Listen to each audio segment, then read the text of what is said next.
आंहाबो फिसाज्ला सासे दंमोन, नाथाय एनडिएफबि नि दावहायाव जिउ गोमालांबाय। आंहाबो फिसा हौवा सासे दंमोन, सुरज नार्जारी आरो आं रायमनानि। दिनै बे फिसाया संसारनि बेबादि एनडिएफबि दावहायाव बे फिसाया गोमानानै थांबाय। बर' हारिनि थाखाय जिउ बाउनाय बारग' एनडिएफबि बिथांमोननि नखरफोरनिफ्राय गोसो गाबखांनानै सोरखारनिसिम खुद्रिखांदों। अनुरोध खालायदों, आं खावलायदों जोंनि बिटिआर सुक्ति बिथां प्रमद बर' आरो बिथां गबिन्द बसुमतारी बिथांमोना साननानै नायनांगौ।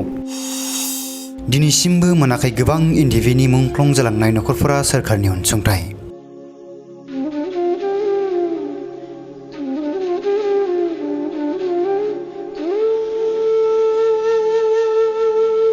गसाइगाव महकुमानि रायमना नब्लाङाव मोनसे सावरायमेल हाबाफारिनि गेजेरजों मुंख्लं नखरफोरनि सोद्रोमाया मा बुंदों फै मिथिनि। प्रमद सारनिसिम दिनै मोनसे आंनि अननानै फंनैसो ससियेल मिडियानि दारै खोथा बुंनाय। दिनै जों नैबे रायमना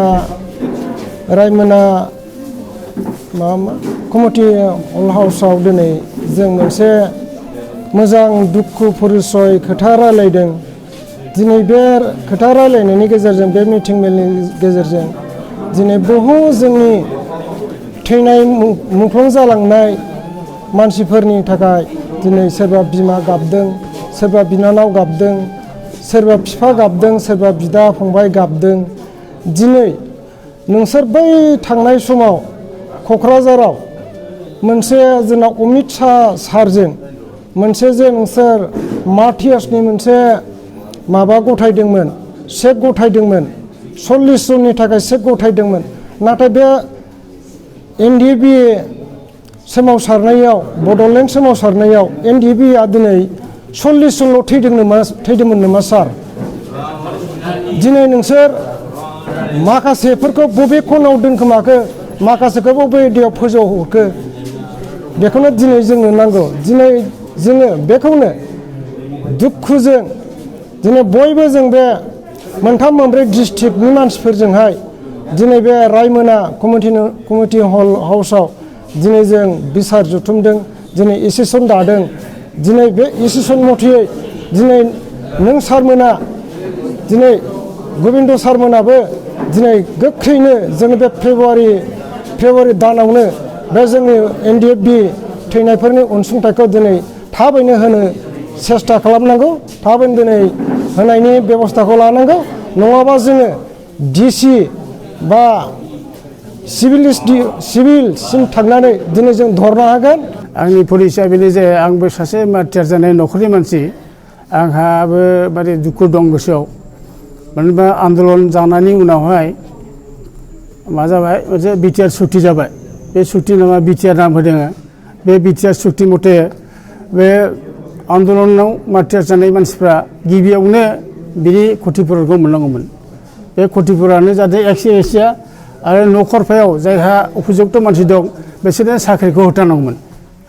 दा बिटिआर सुक्तिनि उनाव बेसेबा गोबाव जालांबाय, अन्यान्य मानसिफ्रा मोनबाय, बिसोरनो होबाय। खिन्थु नैबे मार्टियार्सफोरनो होनांगौखौ दाबो बिटिआर सरकारा दाबो जेबो रायलायाखै आरो होगोन होननानै बुंबाय थानानै थगायनानै दोनदों। आरो बिनि सोमोन्दै बेखौ डिमान्ड खालामनो थाखायनो मोनसे एस'सियेसन दानो बाध्य जाबाय। बे एस'सियेसनानो बे डिमान्डखौ पर्यायक्रमे दफे दफे डिमान्डखौ होलांबाय थागोन। बे डिमान्ड मथे जोङो आसाम सरकार आरो बिटिआर सरकारनावबो थांगोन आरो मोजाङै लासैनो एसडिसि अफिस आरो डिसि अफिस, बेनिफ्राय बिटिआर मावफुंसालियावबो जोङो बेखौ डिमान्डखौ होनो बाध्य जागोन। मानोना खोथाखौ गावसोरनो होदोंबा जोंखौ थगायनानै दोनोबा जों बेखौ मानिनानै थानो हानाय नङा।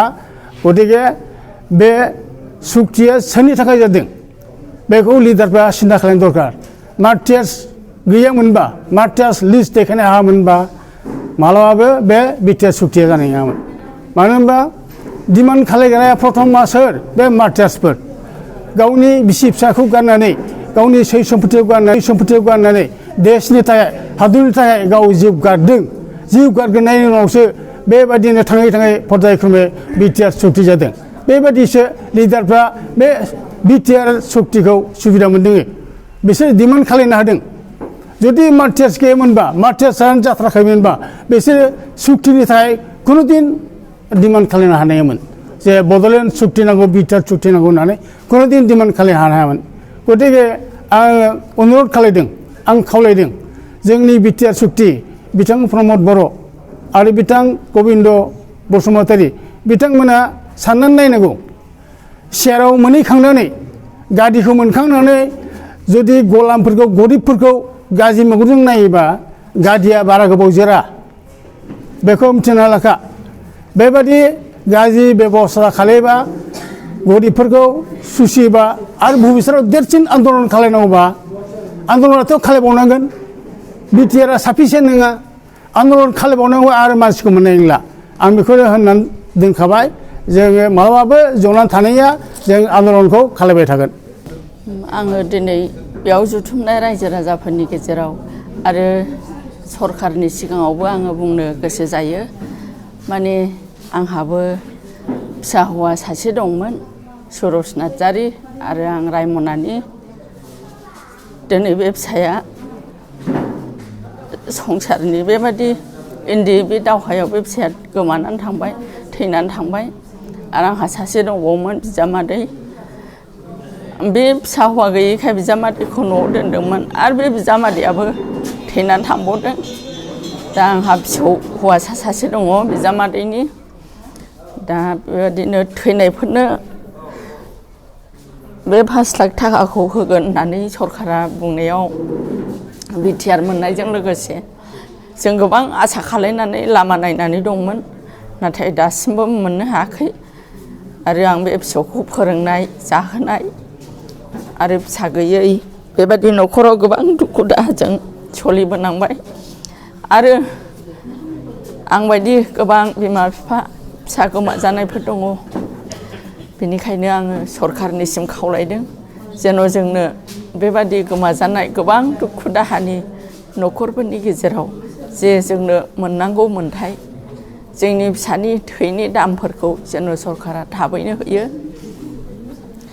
आरो आङो बुंबावदों जे डकुमेन्ट हैनांगौ थानायाव होनब्ला जोङो हैनो रोङाखै आरो रावबो खिथायाखैबो डकुमेन्टफोरखौ हैनो रोङैयाव नामफ्राबो दा थाबोदों जानो हागौ नाथाय सिगांनि लिस्टआव ओंखारखादोंमोन आंनि फिसा हौवा बिजामादैनाबो ओंखायनो दा जोङो बे मिडियानि गेजेरजों जोंनि बे जुथुमनाय गोरों गोराफोरनि गेजेराव जोङो बे थालांनायफोरखौ जोङो जुथुमनानैब्लाबो बे डकुमेन्टसफोरखौ सरकारनिसिम जोङो दैथायहरफिननो जोङो आखायाव लाबाय